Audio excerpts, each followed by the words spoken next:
안녕하세요. 오늘도 사연 튜브를 찾아주셔서 감사합니다. 오늘의 사연 시작하겠습니다. 안녕하세요. 저마다 아픈 상처가 있기 마련이고 말 못할 사정이 있겠죠. 제게도 역시 너무나 가슴 아픈 사연이 있는데요. 오랫동안 제 가슴 속에 묻어만 두었다가 이젠 여러분들에게 풀어놓으려고 합니다. 그렇게 하면 덧나고 또 덧난 제 마음속 상처가 조금은 치유가 될 수 있을지 모르겠다는 생각이 들어 이렇게 사연을 보내게 되었습니다. 저와 나이가 비슷한 연배인 어머님, 아버님들은 제 글에 많은 공감을 하실 것 같아요. 옛말에 자식 새끼들 키워봤자 아무 소용없다 라는 말이 있잖아요. 저는 정말 이 말이 남들 얘기인 줄만 알았습니다. 하지만 평생 힘들게 키워온 하나밖에 없는 아들에게 제대로 뒤통수를 맞으면서 하루하루가 지옥 같고 괴롭기만 합니다. 이런 상황에서 여러분들은 어떤 결정을 내리실지 참으로 궁금하기만 하네요. 저는 그때 그 시절 22이면 지금 생각해도 너무나 꽃다운 나이죠. 그렇게 아무것도 모르는 어린 나이에 투박하지만 성실한 남편을 만나 서울 외곽에 신접살림을 차렸습니다. 당시에는 가난하지 않는 사람을 찾기가 힘들 정도로 참 어려운 시기였어요. 그래서 좀도둑도 많았고 사람 사이에 정도 많았죠. 남편은 볼펜 공장에서 하루 종일 일을 하면서도 일요일마다 한강 백사장에 나가 음료수를 팔았습니다. 참 찢어지게도 가난했지만 남편은 처자식을 먹여 살리기 위해서 정말 부지런하게 살았어요. 아들에겐 이 가난을 물려주고 싶지 않다면서 8살짜리 어린 아들한테 공부를 열심히 해야 한다는 말을 늘 입버릇처럼 했습니다. 철영아, 넌 꼭 아빠처럼 되지 말고 훌륭한 사람이 돼야 한다. 그러려면 첫째도 공부, 둘째도 공부야. 잘 알겠지? 남편이 하도 세뇌를 해선지 아이는 꼭 훌륭한 의사가 돼서 엄마 아빠 호강시켜주겠다며 참으로 공부를 열심히 하더군요. 믿겨지시나요? 8살짜리가 친구들은 밖에서 소꿉장난하고 놀 때 우리 아들은 책상 앞에 앉아 공부했다는 사실을요. 아들은 꼬물거리는 손으로 숫자나 낱말을 열심히 익혔고 남편은 그런 아들을 흐뭇하게 바라보곤 했습니다. 여보, 우리 철영이 좀 봐. 이 녀석이 벌써 한글로 제 이름을 쓰잖아. 당신도 참, 그게 그렇게도 좋아요? 그럼 당연히 좋지. 우리 철영이는 분명 씩씩하고 똑똑한 어른이 될 거야. 틀림없어. 맞아요. 우리 철영이는 분명 훌륭한 사람이 될 거예요. 하지만 남편은 그 빨리 지나간다던 시간도 누려보지 못하고 세상을 뜨고 말았죠. 여느 때처럼 공장에서 열심히 일을 하던 남편은 심장마비로 쓰러져 버렸고 눈 한 번 뜨지 못하고 그 길로 저승길로 떠나고 말았습니다. 남편을 그렇게 허망하게 떠나보내고 난 뒤 저는 슬픔보다는 앞으로 살 길이 더 막막했어요.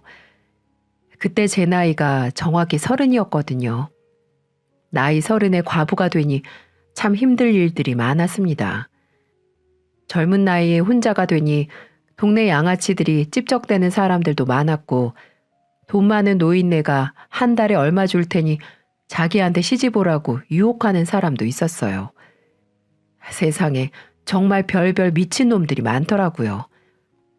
하지만 전 모든 제안을 거부하고 우리 아들 하나만 바라보고 살기로 결심했습니다.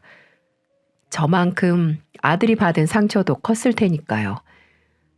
하지만 재산이라곤 쥐뿔도 없는데 남편 없이 어린 자식을 키운다는 게 덜컥 겁이 나더라고요. 하지만 그래도 이 악물고 살아야 했습니다. 무슨 일이 있어도 우리 철영이 훌륭하게 키우고 싶었거든요.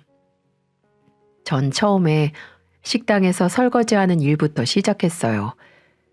하루 종일 앉아서 불판 닦고 기름기 묻은 접시를 설거지한다는 게 보통 일이 아니었어요. 허리가 끊어질 것 같고 나중에는 현기증까지 나기 시작하더군요. 그래도 저는 이를 악물고 버텼습니다. 학교에서 열심히 공부하는 우리 아들을 생각하며 이겨내려고 했었죠. 하지만 세상은 그리 호락호락한 곳이 아니었습니다. 식당에서 설거지를 끝내고 퇴근하려고 하는데 사장님이 맥주 한 잔 먹고 가라고 하더군요. 저는 일찍 가봐야 한다며 발걸음을 재촉했지만 술에 취한 사장님은 강제로 저를 막아서는 게 아니겠어요? 이대로 가면 해고야, 해고. 내일부터 나올 생각하지 말라고. 내가 차비도 챙겨주고 그렇게 잘해줬더니 사람 호의를 무시해? 아유, 사장님, 지금 어린 아들이 혼자 기다리고 있어서요. 가서 밥도 챙겨줘야 되고 집안일도 해야 되고 할 일이 많습니다. 그러니까 딱 30분만 앉았다 가라고. 내가 차비 두둑히 챙겨줄게. 바로 그때였어요. 우리가 실랑이를 하고 있는 사이 사모님이 갑자기 들이닥쳐서는 다짜고짜 제 머리채를 잡기 시작하더군요. 저는 이유도 없이 한동안 머리채 잡히고 질질 끌려다녀야만 했습니다. 알고 보니 사모님이 오해를 하신 거였어요. 저를 여우라고 생각했었나 보더라고요. 사장꼬시는 꼬리 달린 여우 말입니다. 너무 억울했어요. 사장님이 평소에 잘해주셔서 저는 그에 맞게 응답했을 뿐이었는데 평소에 지켜보던 사모님은 색안경을 끼고 저를 보셨나 보더라고요. 결국 나중에 사과를 받긴 했지만 차마 그 식당에서는 일을 못하겠더군요. 그 이후 전 건물 청소, 명함 돌리기, 우유 배달, 나중에는 파출부 일까지 하게 되었죠. 주위에서는 아직 젊으니 좋은 남자 만나 재혼하라고 말했지만 제게는 오직 돈이 목표였어요. 아들을 의대 보내려면 많은 돈이 필요한 게 분명한 사실이었으니까요. 그렇게 남편 없이 아이를 키우며 살아가는 일은 정말 쉽지 않은 일이었지만 일찍 철이 들어버린 아들은 항상 제가 일을 다녀오면 등 마사지도 해주고 발도 주물러주면서 엄마, 내가 나중에 돌아가신 아버지 노릇까지 다 할게요. 그러니 지금 힘들더라도 조금만 버텨주세요. 제가 꼭 엄마 호강이 아니라 대한민국 최고의 엄마로 만들어 드릴게요. 이렇게 말을 하며 제게 큰 힘이 되어 주었죠. 아들이 그렇게 말을 하는데 힘을 내지 않는 어미가 세상 천지 어디 있겠습니까? 제게는 하나밖에 없는 아들이자 이제는 저의 유일한 버팀목이었습니다. 그런 고달픈 시간도 다 지나가는 겁니다. 시간은 금방 지나간다던 남편의 말처럼 어느새 아들은 대학을 갈 나이가 됐고 그 부족한 환경 속에서도 의대에 진학을 했습니다. 의대 합격 소식을 듣는 순간 저는 벅차오르는 감정을 참지 못하고 눈물을 쏟았네요. 그동안 했던 고생이 바로 이 순간을 위해서였다는 생각이 들었습니다. 남편이 이 소식을 들었으면 얼마나 기뻐했을까요? 우리 아들이 분명 훌륭한 사람이 될 거라고 굳게 믿었던 남편은 하늘에서 덩실덩실 춤을 추고 있었을 겁니다. 아들은 틈틈이 아르바이트까지 하면서도 스스로 등록금을 벌려고 했고 밤낮을 쪼개가며 공부를 더 열심히 하기 시작했습니다. 저는 아들이 다른 친구들처럼 연애도 좀 하고 취미생활도 하기 바랬지만 아들은 그런 건 자기에겐 사치라면서 남들 놀 때 더 열심히 해야 원하는 걸 이룰 수 있다면서 부단히도 노력을 했었죠. 결국 아들은 그토록 원하던 의사 면허 시험까지 합격할 수 있었습니다. 진짜 의사가 된 우리 아들이 얼마나 자랑스럽고 기특한지 전 죽어도 여한이 없을 만큼 행복했어요. 이제 고단했던 제 인생도 행복한 일만 가득할 것 같다는 생각이 들었죠. 의사가 된 아들은 항상 저를 걱정해주고 챙겨주었어요. 엄마, 요새 어디 아픈 데 없어요? 아픈데? 글쎄, 딱히 많이 아픈 데는 없는 것 같은데. 그래도 엄마 나이 땐 안심하면 안 돼요. 미리미리 병원 다니면서 피 검사도 하고 대변 검사 같은 것도 하면서 만성질환 같은 거 미리 발견하는 거죠. 제가 병원에 말해둘 테니까 이번에 꼭 들르세요. 그래? 괜히 내가 패 끼치는 거 아니니? 아니에요, 엄마. 아들이 의사인데 이 정도 능력은 충분히 있어요. 그러니까 걱정 말고 오세요. 전 이렇게 아들 덕분에 이런저런 검사를 받으며 병을 관리할 수 있었죠. 의사 아들을 둔 덕택에 평생 경험해 보지 못한 호사를 누렸습니다. 어디 그뿐입니까? 의사가 된 아들은 수입도 넉넉해졌고요. 자신이 생활비도 되고 엄마 용돈도 드릴 테니까 일을 그만두라고 성화였습니다. 의사 아들을 둔 엄마가 고생하면 남들이 다 욕한다면서 말이죠. 전 괜스럽다는 생각이 들어서 하던 일을 계속하려고 했지만 아들이 한사코 말리는 바람에 일을 그만두고 집에서 쉬게 됐죠. 아들은 꼬박꼬박 돈을 가져다 주면서 이제 엄마 하고 싶은 거 다 하면서 살라고 하더군요. 그 말 한마디가 지난 고달픈 제 인생을 위로해 주는 것 같아서 눈물이 절로 나오더라고요. 남편 생각도 참 많이 났습니다. 우리 아들이 틀림없이 훌륭한 사람이 될 거라고 믿었던 남편이었는데 흰 가운을 입은 아들 모습을 봤으면 정말 좋아했을 겁니다. 이제 고생은 다 끝났다고 생각을 했습니다. 성공한 효자 아들이 든든하게 절 지켜주고 있었으니까요. 남은 바람이 있다면 우리 아들이 좋은 여자를 만나 가정도 꾸리고 애도 키우면서 사는 걸 보는 것뿐이었죠. 그런 제 희망과는 다르게 아들은 여자에는 도통 관심이 없어 보였습니다. 의사가 된 아들을 둔 엄마에게 얼마나 많은 중매가 들어왔겠어요. 심지어는 제가 살던 주인집에서도 우리 아들이 마음에 쏙 든다며 제 조카와 만나보게 하자고 절 귀찮게 할 정도였으니까요. 하지만 제가 아무리 아들을 떠봐도 아들은 고개를 내저었어요. 엄마, 나 아직 결혼할 생각 없어요. 병원에서 일도 더 배워야 하고 돈 많이 벌어서 그냥 엄마랑 행복하게 살래요. 그게 무슨 소리야? 엄마는 살 날도 얼마 안 남았는데 나도 손주 며느리 봐야 하지 않겠니? 그러니까 엄마가 건강하게 오래오래 사시면 되잖아요. 엄마랑 평생 같이 산다는 아들의 그 말이 그리 나쁘게 들리진 않더라고요. 박복한 팔자인 줄로만 알았는데 이렇게 아들 덕을 보면서 살려고 그런 고생을 했나 봅니다. 그렇게 몇 년의 시간이 훌쩍 지났고 아들은 실력 있는 외과 선생님으로 자리를 잡았죠. 그런 아들 덕택에 살림도 넉넉해져서 예전 고생했던 시절과는 비교할 수도 없을 정도로 편하게 살았습니다. 그런 아들이 어느 날 제게 이런 말을 하는 겁니다. 엄마, 저 결혼하는 거 보고 싶다고 하셨죠? 그럼 이제 우리 훌륭한 의사 선생님이 좋은 여자 만나서 결혼하는 모습 보는 게 엄마 소원이지. 그래서 제가 엄마 소원 이뤄드리려고요. 그 말이 정말이니? 너 혹시 만나는 아가씨가 있는 거야?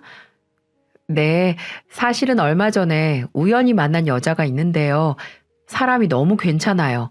이런 친구라면 결혼을 해도 괜찮을 것 같다는 생각이 들어서요.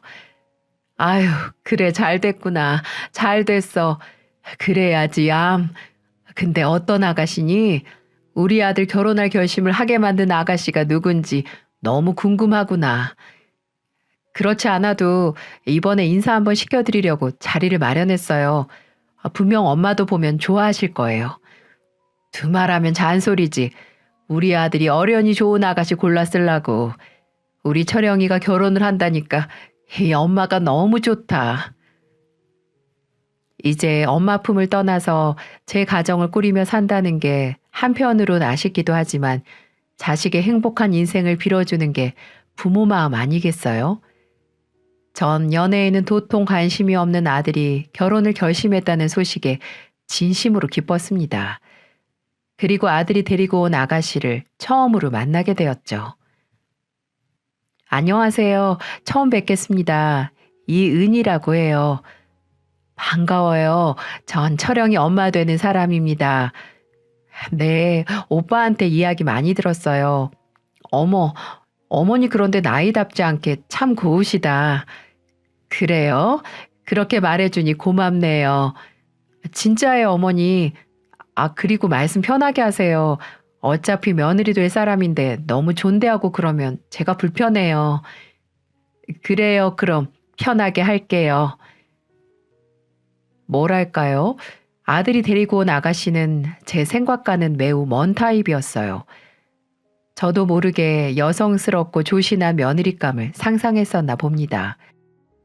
하지만 그 아가씨는 얼굴은 조망만한 게 예쁘장하긴 한데 짧은 치마에 입담도 거침이 없는 좀 가벼운 사람처럼 보이더라고요. 그렇지만 그 자리에서 당장 싫은 내색은 할 수 없으니까 가만히 지켜보고 있었죠. 식사 자리가 무르익으면서 이런저런 얘기를 나눠봤는데 대화를 하면 할수록 영 제 마음에 들지 않더라고요. 어머니, 아시다시피 오빠가 영 쑥맥이잖아요. 공부만 할 줄 알았지 아는 게 하나도 없어요. 저처럼 똑 부러진 여자친구 만난 게 오빠한테 얼마나 행운인데요. 호박이 넝쿨째 굴러온 거나 다름없다니까요. 어? 그런가? 그럼요. 제가 어렸을 때부터 이런저런 경험을 많이 해봤는데요. 오빠 같은 사람이 사기당하기 딱 좋아요. 그러니까 저처럼 야무진 사람이랑 만나야 손해 안 보면서 살죠. 그래, 그럼 은희는 지금 무슨 일을 하지? 저요?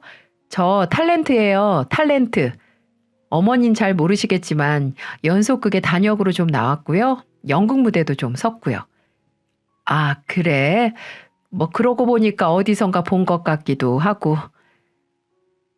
알고 보니 예비 며느리는 유명한 탤런트는 아니고 거의 무명에 가까운 여자였습니다.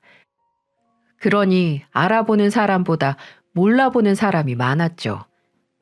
하지만 외모는 여자인 제가 봐도 얼굴은 참 예쁘게 생겼더라고요. 아마 아들 녀석은 그런 외모에 홀딱 반해버리고 만 것 같더라고요. 하지만 여자는 얼굴만 보면 안 됩니다. 그 사람의 마음씨나 성품을 눈여겨봐야 하는 거죠. 하지만 아들이 제 며느리라고 데리고 온 아가씨는 그런 면에선 거의 빵점이나 다름없었습니다. 첫 만남부터 예의에 어긋난 복장이며 말버릇, 그리고 예비 시어머니를 만나는 자리에 집중하지 못하고 부산을 떨어대는 모습도 그랬고요. 본인이 탤런트라는 걸 뽐내며 마치 제 아들을 만나주는 게 큰 선심이라도 쓰는 것처럼 말하는 것도 마음에 들지 않았습니다. 한마디로 인성이 좀 모자라다고 할까요? 계속 마음에 들지 않는 행동만 골라서 하니까 전 그 자리가 가시방석에 앉은 것처럼 불편하기만 하더라고요. 우리 착한 아들이 어쩌다가 이런 아가씨를 만나 결혼하겠다고 마음을 먹은 건지 속이 꽉 얹힌 것처럼 답답하기만 했습니다. 그 어색한 자리가 겨우 끝나고 전 집에 돌아온 아들에게 물었습니다. 철영아, 그 아가씨 만난 지가 얼마나 됐다고 했지? 이제 4개월 조금 넘었어요. 엄마 보긴 어때요? 참 예쁘게 생겼죠? 그래, 뭐 어여쁜 아가씨이긴 하더라. 그런데 철영아, 우선 너희 둘 만난 지 얼마 안 됐으니까 좀 더 만나보고 결혼을 결정하는 게 어떻겠니? 왜요, 엄마? 혹시 은희가 마음에 안 드세요? 솔직히 엄마 마음에 꼭 드는 사람은 아니더라. 예의에 어긋나는 복장이나 말투를 보니까 좀 철이 없어 보이기도 하고. 은희가 배우 생활을 오래 해서 그래요. 배우들은 자기 매력을 어필해야 되는 직업이잖아요. 전 그래서 더 좋던데. 다른 여자랑 달리 내숭도 없이 시원시원하고 자신의 감정에 솔직하기도 하고요. 그렇긴 한데 어쨌든 연애랑 결혼은 많이 다르니까. 그래도 결혼 상대자는 한 번 결정하면 되돌리기가 쉽지 않잖니. 그러니까 더더 신중하게 생각해야지. 결혼은 너무 서두르지 말고 그 아가씨 좀 더 진득하게 만나보면서 어떤 사람인지 더 알아보는 게 어떻겠니? 에이, 엄마도 참. 제가 사람 보는 눈이 그렇게 없을까 봐서요. 은희가 첫 만남부터 통통 튀니까 엄마 눈에는 좀 그렇게 보인 거예요. 은희 걔가 얼마나 착하고 심성이 고운데요. 엄마야말로 은희를 더 겪어보면 확실히 아실 거예요. 그래? 아무튼 저희는 올해 안에 결혼하기로 이미 약속했어요. 그러니까 엄마도 기쁘게 허락해 주세요. 네가 그렇게 하기로 했다면야 뭐 할 수 없지만 아들 인생인데 제가 감나라 배나라 할 수 있는 노릇은 아니었으니까요. 아들 말대로 제가 색안경을 끼고 보는 걸 수도 있다는 생각이 들었습니다. 제 며느리감으로는 눈에 차지 않았지만 아들 눈에는 멋진 아내로 보였을지도 모르니까요. 저는 그렇게 마음을 고쳐먹고 두 사람의 결혼을 허락했어요.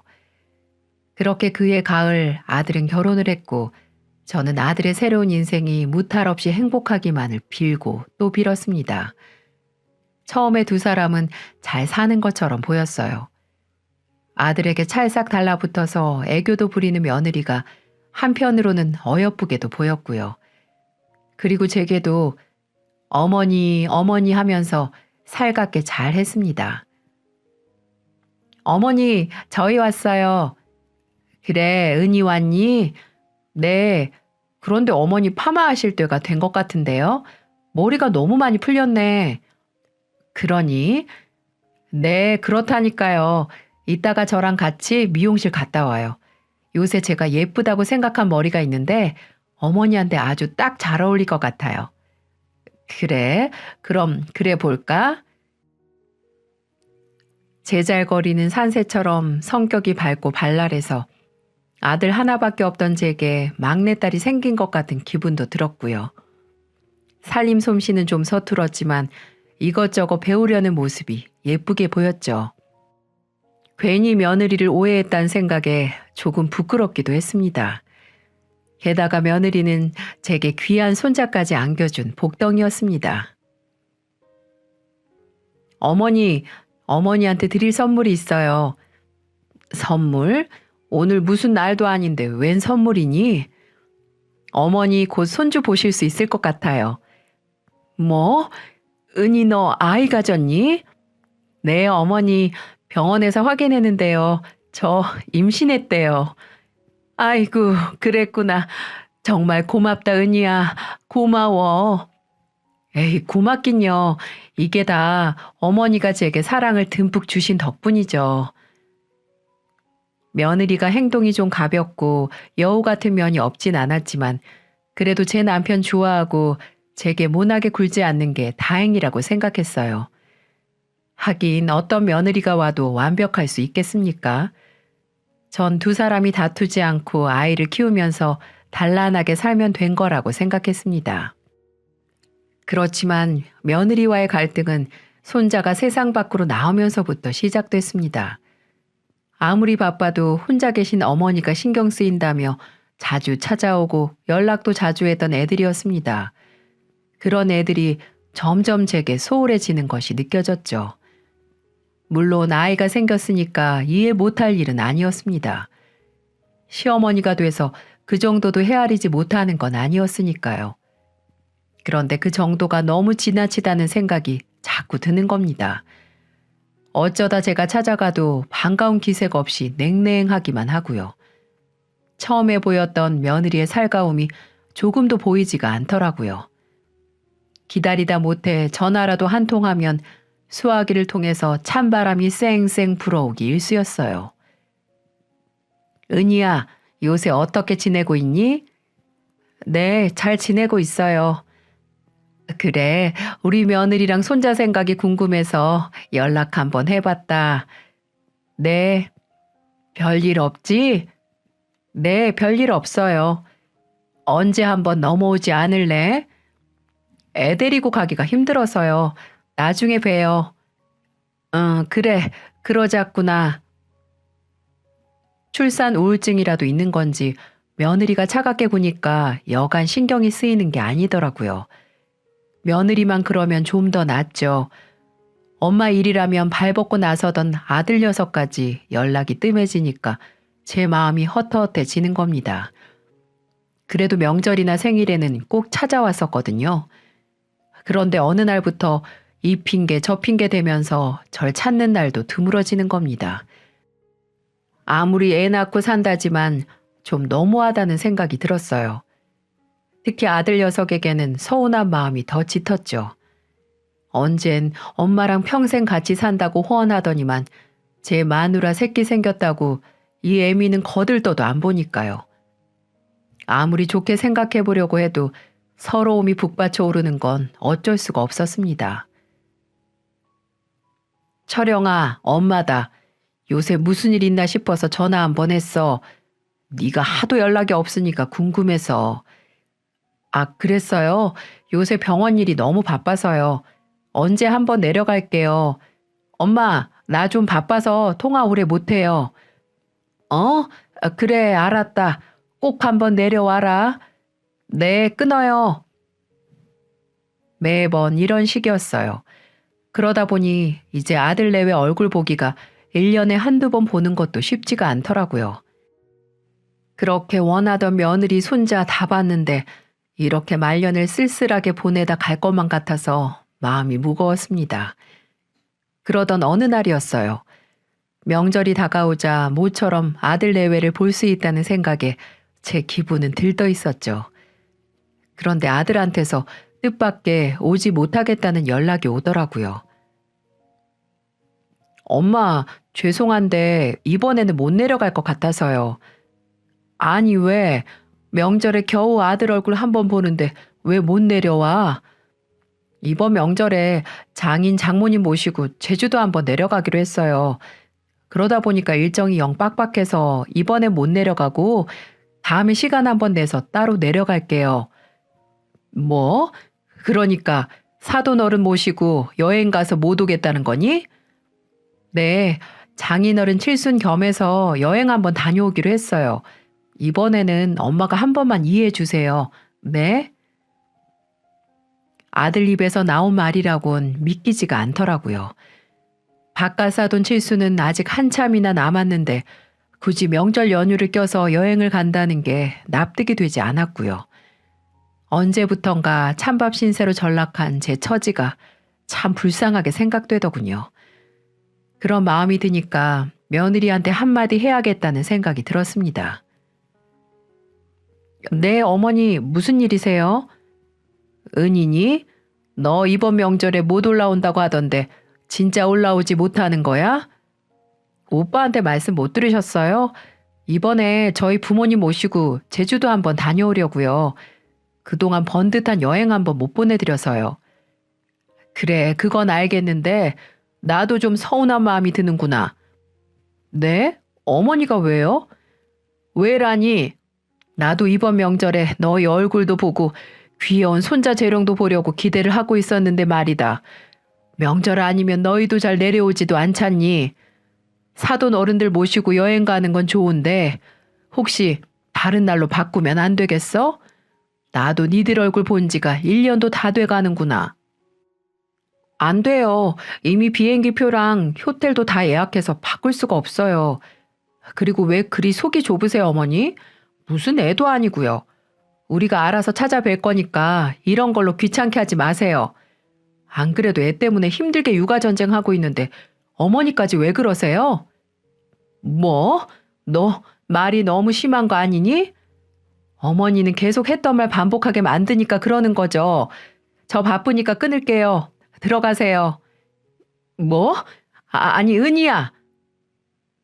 며느리가 매정하게 전화를 끊어버리는데 속이 상해서 죽는 줄 알았습니다.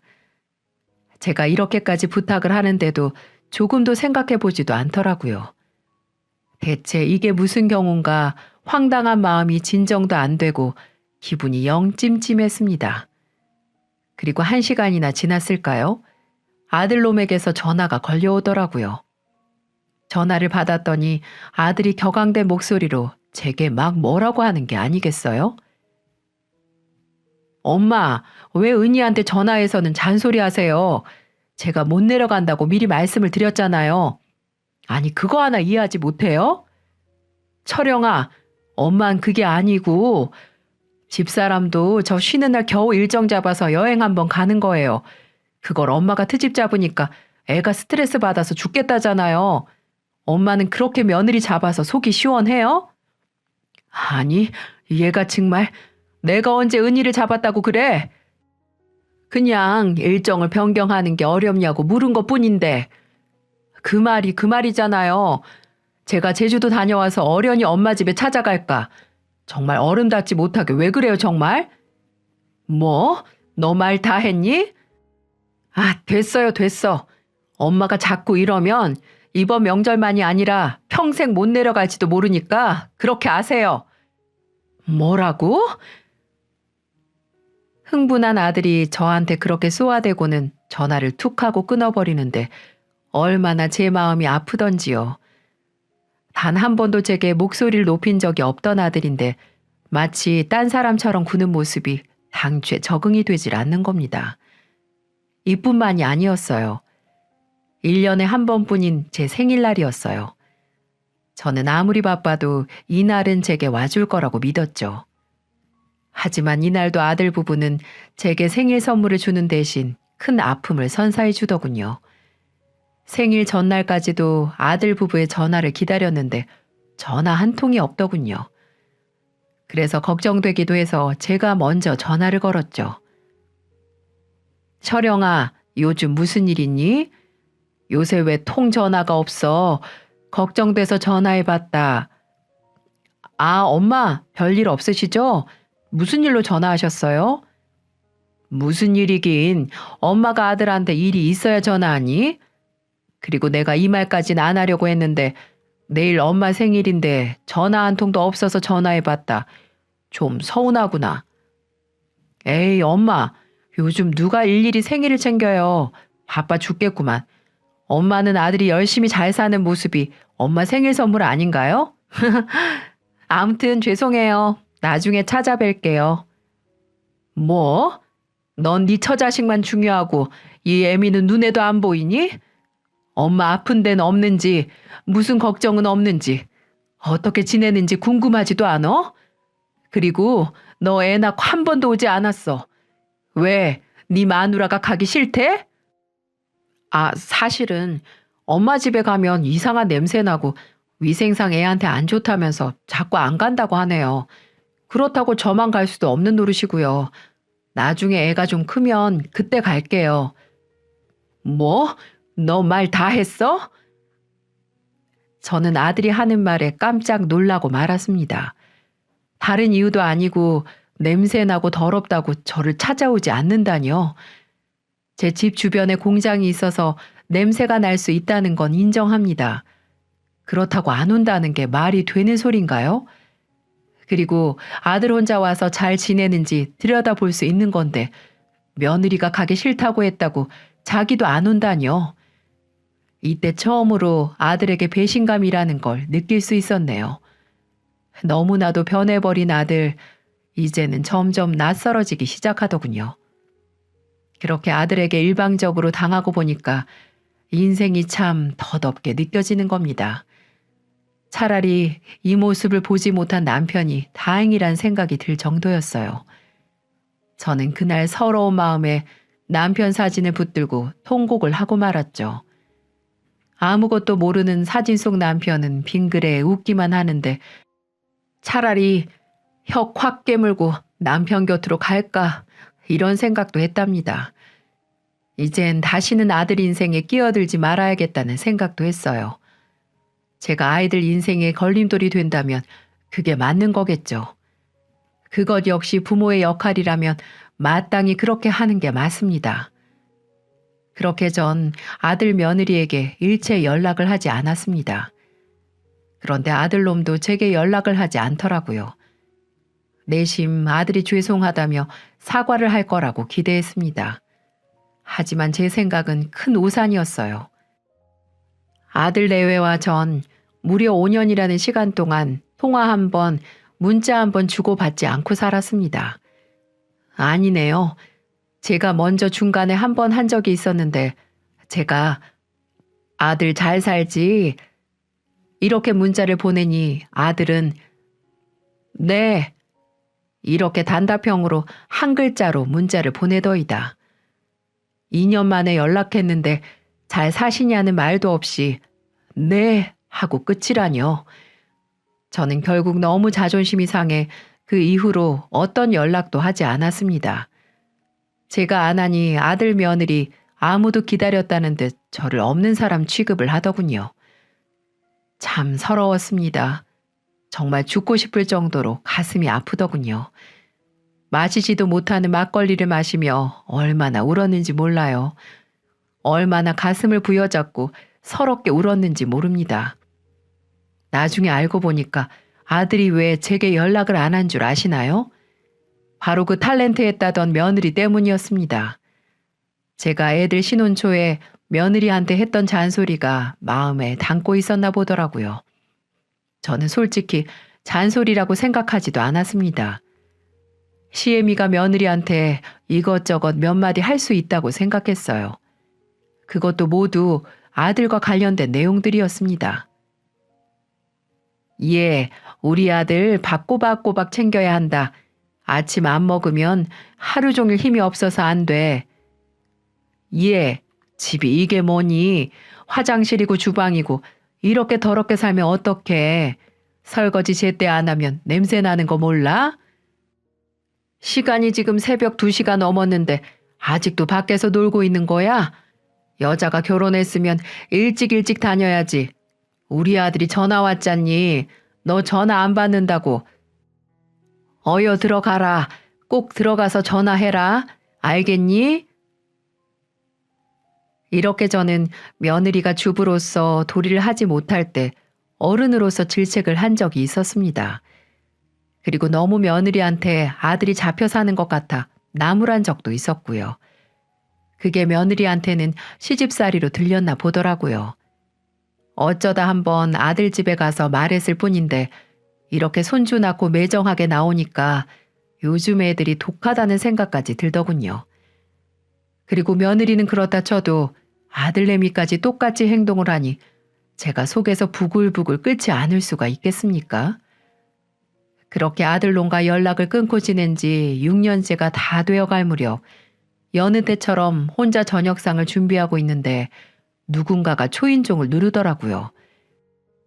이 시간에 찾아올 사람이 없는데 의아한 마음으로 문을 열었는데 글쎄 몇 년 동안 보지 못한 아들놈이 덩그러니 서 있는 게 아니겠어요? 아니, 너 철영이 아니냐? 엄마, 저 왔어요. 세상에, 저는 아들 얼굴을 보고 기절 초풍하는 줄 알았습니다. 제가 알던 아들 얼굴이 아니었어요. 통통했던 볼살은 광대뼈가 튀어나올 정도로 피골이 상접해 있었고 눈빛이 퀭한 것이 마치 혼이 나간 사람처럼 보였죠. 애가 삐쩍 말라서는 며칠이나 굶은 노숙자처럼 보이는 겁니다. 그리고 아들 옆에는 작달 만한 어린애가 겁먹은 표정으로 바싹 붙어 있더라고요. 네 꼴이 그게 뭐니? 네가 왜 이런 꼴로 여기로 온 거야? 은희는 어쩌고? 엄마, 죄송해요. 제가 생각이 짧았어요. 뭐? 대체 그게 무슨 말이야? 너 무슨 일 있었어? 얼른 말해봐, 얼른. 심장이 터질 듯 뛰었습니다. 아들에겐 분명 무슨 일이 있었던 겁니다. 대체 며느리는 어딜 가고 아들과 손자만 거짓골을 하고 나타난 걸까요? 전 얼른 두 사람을 집으로 들였고 아들과 손자는 며칠은 굶은 것처럼 차려진 밥상에 몰두하더군요. 그것만 봐도 얘들이 어떻게 살았는지 짐작이 됐습니다. 겨우 숨을 돌린 아들이 담담하게 풀어놓은 사연은 정말 기가 막혔습니다. 어느 날 며느리는 아들에게 성격 차이로 이혼을 요구했답니다. 놀란 아들이 며느리에게 울고불고 매달린 모양이에요. 이혼만큼은 절대 안 된다며 원하는 거 다 해주겠으니 제발 다시 생각해보라고 만류했다는 겁니다. 결국 별거 상태로 지내기로 한 아들과 며느리는 따로 지냈고요. 그동안 손자는 아들이 도우미까지 구해서 겨우 키운 모양이에요. 그러면서도 아들은 며느리에게 꼬박꼬박 생활비를 보냈고 며느리는 그것도 모자라 집과 부동산 명의를 자신 앞으로 해달라는 요구를 했다는 겁니다. 그러면 이혼 생각을 다시 해보겠다는 조건으로 말이죠. 그 말을 철석같이 믿은 아들은 며느리의 요구대로 재산을 전부 며느리 명의로 돌려주었고 며느리가 쓰는 카드값까지 꼬박꼬박 내주었다는 거죠. 아무리 아들이 의사라지만 한계라는 게 있지 않겠습니까? 따로 집까지 얻어서 나간 며느리에게 매달 수백에 달하는 생활비도 감당해야죠. 아들 키우는 육아비와 생활비도 책임을 져야죠. 거기에다 며느리의 사치까지도 해결해야 하니 아들이 오래 버틸 수 없는 건 당연했습니다. 견디다 못한 아들이 며느리에게 이제 돌아오라고 요구를 했지만 며느리는 요지부동이었답니다. 아무래도 그런 며느리의 행동이 이상하게 느껴진 아들은 몰래 뒷조사를 했고 자신의 아내가 바람까지 피고 있다는 사실을 알게 됐다는 거였죠. 그것도 모르고 자기 마누라가 그저 성격 차이로만 이혼을 요구하는 줄 알았던 아들놈은 며느리 마음을 돌리기 위해 쓸개까지 다 내어주었으니 얼마나 분통이 터졌겠습니까? 하지만 이미 때는 늦고 말았습니다. 아들이 며느리를 찾아 따지려고 했을 땐 이미 며느리는 자취를 감추고 만 뒤였답니다. 며느리 앞으로 돌려줬던 모든 재산도 이미 처분한 뒤였고요. 아들 수중에는 빚만 잔뜩 남은 상태였고 아들은 그 충격에 의사 생활도 잠시 접고 거의 폐인처럼 살다시피 했다는 겁니다. 손자하고 극단적인 선택까지 하려고 했다고 말하더군요. 그러면서 제 앞에서 피눈물을 흘리는데 얼마나 답답하던지요. 당장이라도 며느리 그년을 찾아서 요절을 내주고 싶었지만 제가 뒤늦게 그렇게 한들 무슨 소용이 있겠습니까? 알고 보니 아들이 지금껏 제게 모질게 했던 거는 다 며느리가 조정을 했던 거였습니다. 지금껏 의사가 되기 위해 연애 한번 제대로 못하고 공부만 했었던 아들은 여자 하나 잘못 만나 결국 패가 망신하고 만 거였어요. 괜히 탤런트 연기자겠습니까? 아무리 무명에 가깝다고 해도 우리 일반인들보다 연기를 훨씬 잘하지 않겠습니까? 며느리는 아들에게 여우짓 같은 연기를 하며 아들을 구워 삶았고 그 늪에 빠져나오지 못하고 이 어미까지 배신하며 며느리에게 환장했던 걸로 보였어요. 솔직히 우리 아들이 인물이 잘난 편은 아닙니다. 처음부터 저렇게 예쁜 아가씨가 우리 아들하고 결혼한다고 했을 때 좀 의아하긴 했었어요. 그래서 저는 단번에 알아볼 수 있었죠. 며느리가 우리 아들의 조건, 배경 보고 결혼한다는 사실을요. 그래서 저는 그년을 탐탁지 않게 여겼었던 거였는데 우리 아들은 눈에 콩깍지가 씌어서 홀라당 넘어가고 만 거였습니다. 결국 며느리에게 제대로 뒤통수를 맞고 벼랑 끝에 몰린 아들이 찾아온 곳은 결국 저였던 거고요. 아들 말을 다 듣고 나니 속이 찢어지는 것처럼 아팠습니다. 대체 이 며느리녀는 사람을 이렇게까지 망가뜨릴 수 있는 걸까요? 당장 제가 경찰에 신고를 하자고 했는데 이미 아들이 신고를 한 뒤였더라고요. 경찰에서도 이 사건이 단순한 가정불화에 가깝고 아들이 모든 명의도 다 바꿔주고 그래서 사기로 보기엔 애매하다고 했다는 겁니다. 그 말에도 일리가 있죠. 자기 손으로 모든 걸 해주었으니까요. 제 아들이지만 왜 이렇게 바보 같을까요? 아들은 공부만 잘하는 헛똑똑이었지 다른 것은 아무것도 모르는 바보 멍충이었네요. 사실 아직도 아들이 많이 밉습니다. 이 어미를 나 몰라라 하고 저를 버린 거나 마찬가지였으니까요. 제가 이놈 하나 키우려고 어떻게 발버둥 쳤는데 말년에 제게 돌아온 건 냉대와 무시뿐이었습니다. 그래서 일단 우선은 같이 있고 싶지 않아 손주만 주고 나가라고 쫓아버렸네요. 그러지 않으면 이 손주도 돌보지 않을 거라면서 말이죠. 손자는 무슨 잘못이 있겠습니까? 그저 부모 잘못 만난 게 죄이겠죠. 아들놈은 아직도 며느리를 잊지 못하는 듯합니다. 언젠가는 다시 돌아올 거라는 과대망상에 빠져 사는 것 같아요. 그래서 저도 고민이 많네요. 아들은 오늘도 전화 와서 며느리한테 연락 없었냐고 헛소리를 하네요. 이런 아들을 제가 어떻게 할까요? 옆에서 손주는 뭘 모르고 아주 예쁘게 자고 있네요. 부모 사랑 한창 받아야 할 나이에 이 할미 집에서 저렇게 불쌍하게 자고 있으니 제 가슴이 너무나 아픕니다. 이제 저도 여기서 마무리를 지어야 할 것 같습니다. 사람이 살다 보면 이런 일도 있고 저런 일도 있겠지만 제 박복한 팔자가 운명인가 봅니다. 어쩌겠어요. 받아들여야겠죠. 아들놈은 보기도 싫지만 한편으로 걱정도 앞서네요. 하루하루가 참 답답하기만 합니다. 긴 이야기 들어주셔서 감사합니다. 부디 애청자분들의 가정에는 늘 행복만 가득하길 빌겠습니다. 감사합니다.